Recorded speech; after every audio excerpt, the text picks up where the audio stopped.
Overall, 2020 was a good year for Canadian malting barley in most growing areas.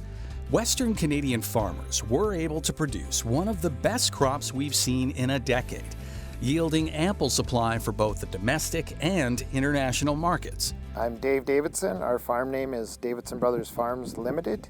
We're a fourth generation farm. The family's been here for 90 years, and we farm at Haines, Alberta, Canada.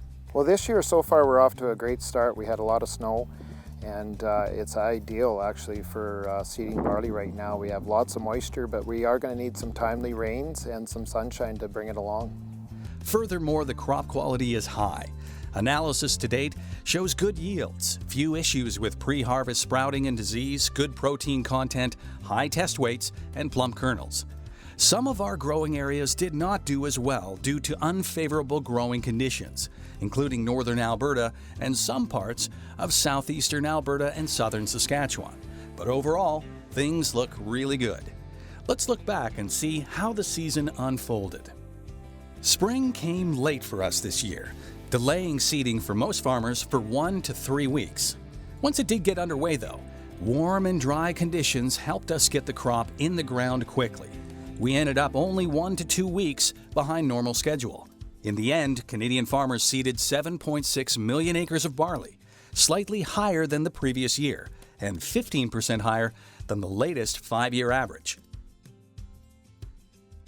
In late May, southern Alberta, which has seen drought for the last 3 seasons, received widespread rains, perfectly timed to give the barley crop a boost as warm weather began to arrive. Spring emergence was perfect. It rained kind of on demand for the first few weeks of the crop season, and we're into July now. If we didn't have any more rain, we'd still have a good to great crop. If we got one more rain, it would be actually almost a perfect year. So crops are looking great around our area. Unfortunately, those same rains hit northern Alberta, which was already suffering from excessive moisture, and delayed the final seed of crops in those regions. Much of the prairies experienced below average temperatures through May and June, delaying emergence and slowing crop growth. However, well-timed rains in parts of the prairies allowed the crops to establish early in the growing season. By mid-July, there were vastly different conditions for northern Alberta versus southern Saskatchewan. These temperatures, combined with the late seeding, saw crops remain 1 to 2 weeks behind average. By late July, however, much of the prairies had warmed up significantly, causing crops to advance quickly.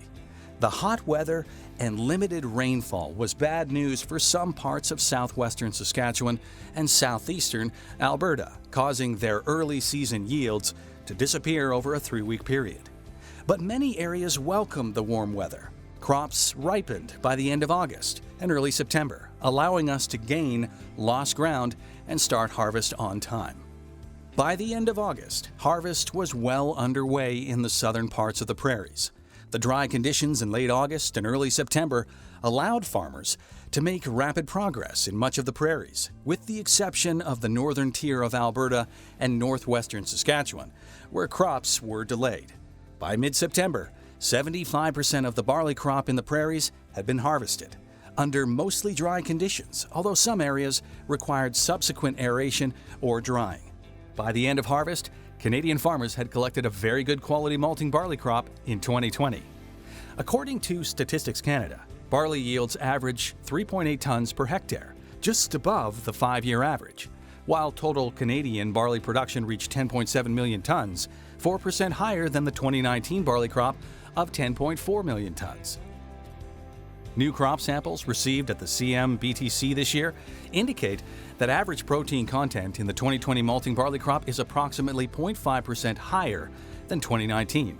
By variety, AC Metcalf had the highest average protein content at 12.4%, followed by CDC Copeland at 11.8% and AAC Synergy at 11.5%.